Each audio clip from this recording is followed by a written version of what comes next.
So we're going to start in the greenhouse here. This is in Central California. I've propagated a number of different fruit trees in the yard. That happens to be pear.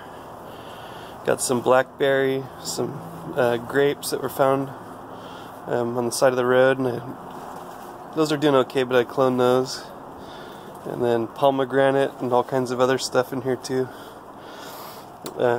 Chickweed's just sort of naturally growing in there, so I'm letting that be. But we got our kind of squash and beans and native trees too. That's a valley oak. It's a coastal live oak. And little store-bought grapes. Getting those nice and situated before we plant them, because we have a gopher issue here. Everything's sand.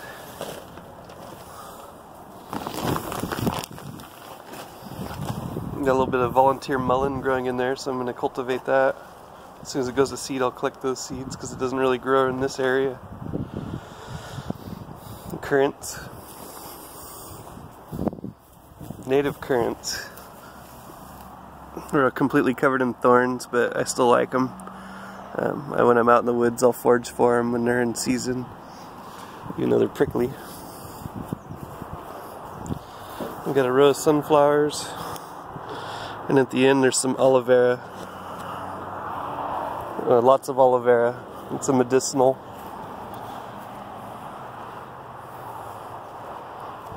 A little row of grapes. And I water the grapes by putting a little hole in the bottom of the bucket, and then I fill up the bucket with 5 gallons, so it gets a steady dose of 5 gallons per plant.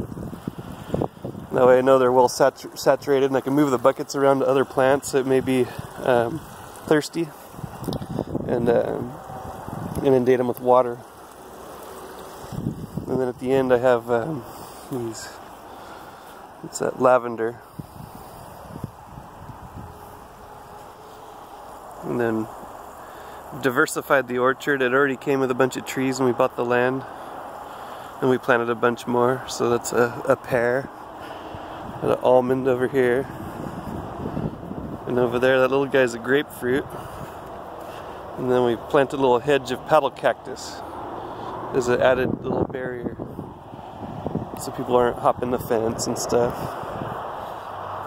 Got apple here, plum, it's a peach.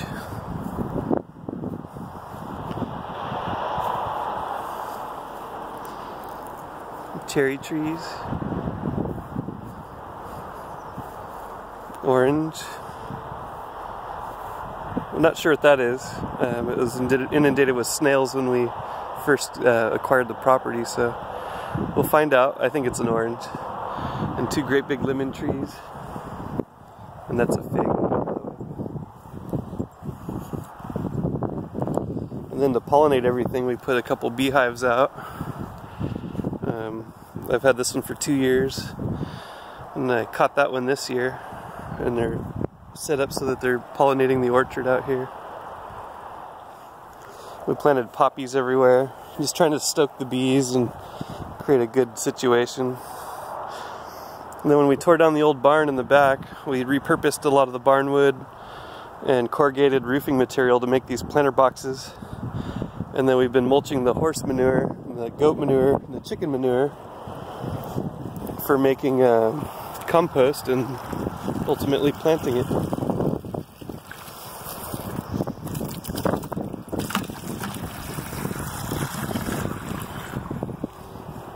I've had problems, once in a while a goat gets out and it munches my grapes all the way down to a nub, so that's why they're all real short. They were previously up to the wire, and so I set these posts in the ground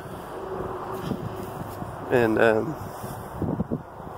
put eye bolts in, and then I just turn this great big fence nail around and around, and then it tensils up the string or the wire. And then I attempted to grow the grapes on it, so that one on the end's like last year's grape. But anyway, that's my idea of diversifying, is just, you know, some of these trees have had problems with curly leaf and blight and aphids and stuff like that. So the fact that there's different ones, if one's suffering, like here's a good example of the curly leaf. I treated them twice in the spring before they grew leaves and blossoms and everything, because sometimes they'll lose their leaves. So, but it didn't seem to work on this tree, but the other trees it helped a whole lot. So, anyway, that's the food forest.